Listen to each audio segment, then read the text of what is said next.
क्या आपने विजयनगर साम्राज्य का नाम सुना है? हो सकता है स्कूल के इतिहास के किताबों में थोड़ा बहुत पढ़ा हो। स्वतंत्रता के बाद कांग्रेसी सरकारें नहीं चाहती थी कि देश के लोग विजयनगर साम्राज्य के बारे में जानें। लगभग 500 वर्ष पूर्व दक्षिण भारत में विजयनगर नाम का शक्तिशाली साम्राज्य हुआ करता था। उत्तर भारत पर कब्जा जमा चुके इस्लामी आक्रमणकारी भी विजयनगर की तरफ आंख उठाकर देखने से डरते थे। लेकिन तभी यहाँ के राजा को सेक्युलरिज्म की बीमारी लग गई और देखते ही देखते पूरा विजयनगर साम्राज्य तबाह हो गया।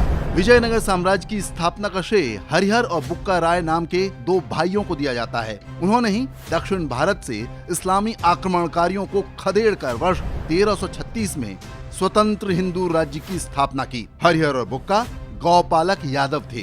श्रृंगेरी शारदा पीठ के शंकराचार्य आचार्य विद्यारण्य ने उनके गुरु और मार्गदर्शक की भूमिका निभाई। कर्नाटक में आज जो हम्पी के खंडहर हैं, वो कभी विजयनगर की राजधानी हुआ करती थी। अनगिनत लोगों के बलिदान के बाद विजयनगर साम्राज्य लगभग 250 वर्ष तक हिंदू वैभव का प्रतीक था। कला, साहित्य और विज्ञान अपने चरम पर था। लेकिन बाद के राजाओं ने सेक्युलरिज्म की नीति अपनानी शुरू कर दी। मुसलमानों को सेना में भर्ती होने की छूट दी गई।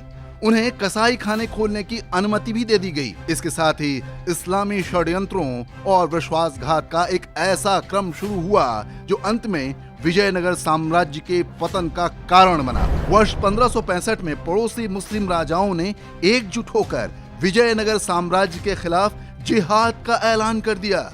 उनकी संयुक्त सेनाओं और विजयनगर के बीच युद्ध हुआ, जिसे तालीकोटा युद्ध के नाम से जानते हैं। विजयनगर की सेना यह युद्ध लगभग जीत चुकी थी, लेकिन तभी उसके सेनापति जिलानी ने गद्दारी कर दी और जिहाद के नाम पर दुश्मनों से जा मिला। मुस्लिम सैनिकों ने भी पाला बदल लिया। इसके बाद मुस्लिम आक्रमणकारियों ने हजारों हिंदुओं को बेरहमी से काट डाला। हम्पी में बने खूबसूरत मंदिरों को तोड़ डाला। विजयनगर का सदियों का वैभव और धन संपदा मात्र कुछ घंटों में लूट लिया गया। जीत के बाद भी मुस्लिम आक्रमणकारी 6 महीने तक हम्पी में ठहरे ताकि वहां के मंदिरों और कलाकृतियों को पूरी तरह से तहस नहस कर सकें। आज भी उस ऐतिहासिक बर्बादी के निशान देखे जा सकते हैं। भारत की स्वतंत्रता के बाद कांग्रेसी सरकारों ने जो इतिहास लिखवाया, उसमें अधिकांश इस्लामी आक्रांताओं का महिमा मंडन है।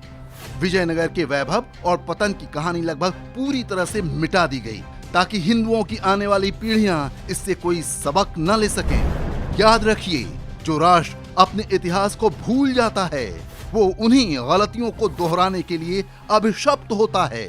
सोचिए, क्या हम एक बार फिर से वही गलती दोहरा नहीं रहे हैं?